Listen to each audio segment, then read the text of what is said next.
Ankalaev is set to fight Alex Pereira for the light heavyweight championship of the world in the first week of Ramadan. And by the way, during light savings time in the West Coast. And I'm going to tell you exactly why that is perfect for him to win this matchup.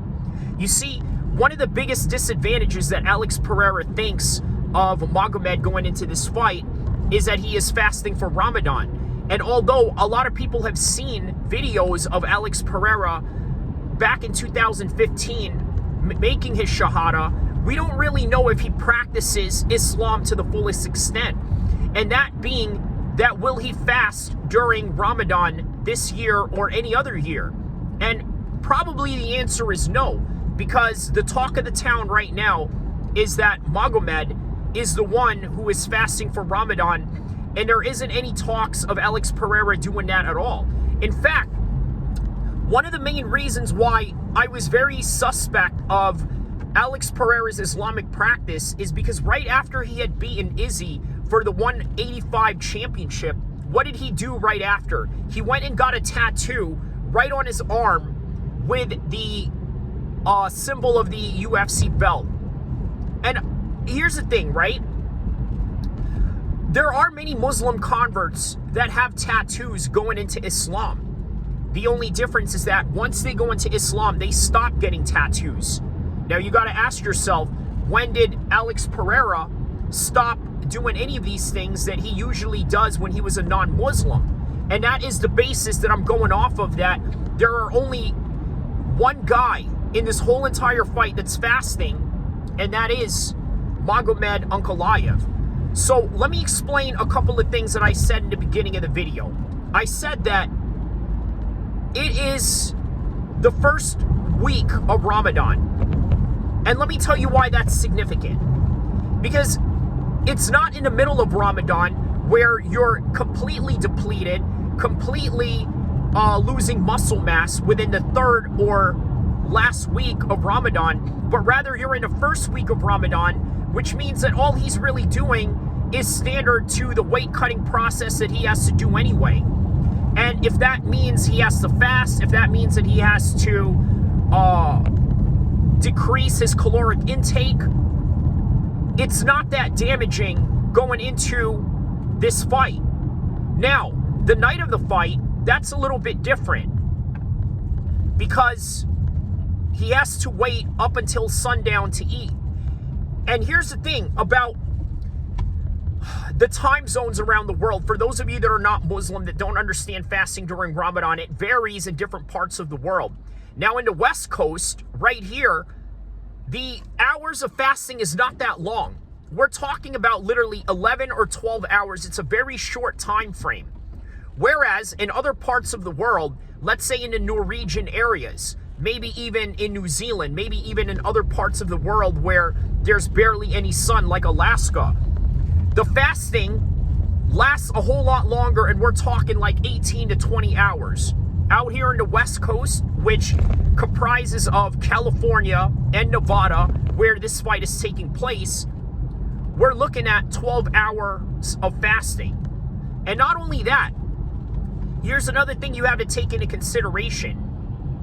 The daylight savings time is happening during Ramadan, which makes it very unique, because within this time frame of daylight savings time, the sundown of when you're allowed to eat is going to vary within the same month. So in other words, right now, currently, it is 5 a.m. where you're allowed to, where you stop eating and you continue your fast, or you start your fast, right? 5 a.m. And then the time that you eat is at 6 p.m. Well, guess what? After daylight savings time, it's going to be 6 a.m. And then the time that you're allowed to eat, sundown, it's going to be 7 p.m. in this same month. So what I'm trying to say is that if there's any time ever that Ankalaev will do great in a fight during Ramadan, it is right now.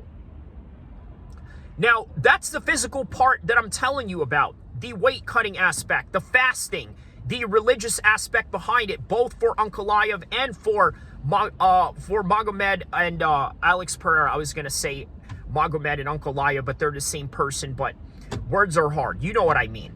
So, in other words, Ankalaev does have disadvantages, but at the same time, they're not that serious, and they're not that out of the realm of the standard that he usually goes by, especially weight cutting within fight week.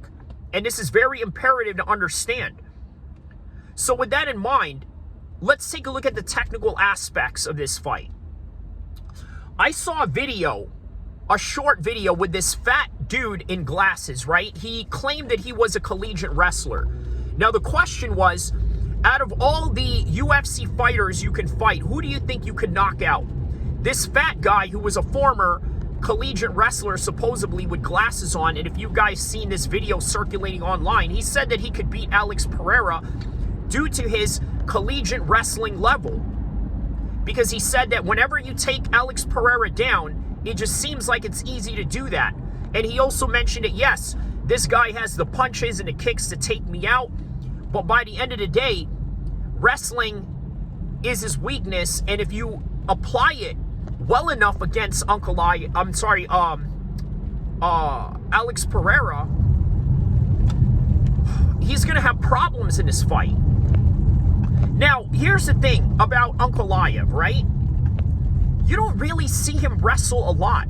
So it makes you wonder, how is this fight going to come about when he barely wrestles? Well, here's the thing that you got to understand about Ankalaev, right? I think that he likes to strike, but it doesn't mean that he can't wrestle. You got to remember, this guy is from Chechnya, he's from Dagestan, and they do nothing but wrestling. I understand. Putin Magomedov is an example of somebody that is from Dagestan but chooses to strike. Guess what? Usman Magomedov, the Bellator 155 champion, likes to strike as well. But out of nowhere, he'll come up with a wrestling, shoot in for a single leg takedown, keep you down there, and you won't be able to have any luck in getting up if he somehow chooses to keep you there at a certain period of time, and if he puts himself in the right scrambles and in the right ground control time and in the right positions to do so, such as when they do figure four leg locks on you, where they wrap both your legs around while they got you down and pounding on you while you're sitting up against the cage, which is very much synonymous with the style of Khabib and his team. Now, can Ankalaev present problems in the wrestling department? Of course he can. There's a lot of people that can present serious problems to Alex Pereira in the wrestling. The question is, can they keep him down? And that right there is the question behind this fight. Look, I'm going to be honest with you, right? A lot of MMA content creators out there, they claim that they're not biased. They claim that they are impartial. And many of them, you got to believe that they are. They're not lying about that. But at the same time, there's a lot of people that do lie about their impartiality.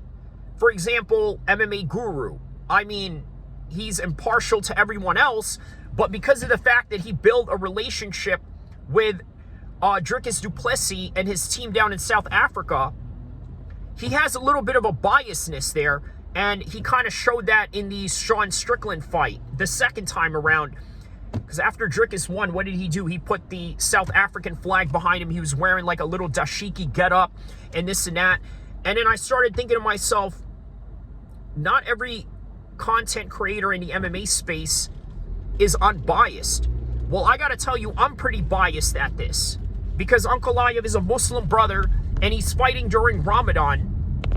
And not only that, he's fighting a guy who has cemented himself as possibly one of the greatest UFC fighters and possibly one of the best UFC champions of all time. So don't forget to like and subscribe as I drive this home and let you know that, you know what? Maybe Ankalaev is going to disrupt all of this progress that is going on. Can you imagine if he does that? The UFC has counted on Alex Pereira multiple times to show up and do what he needs to do when it comes to let's say showing up for short notice fights. Let's say showing up for fights that would be unfavorable to him like this one.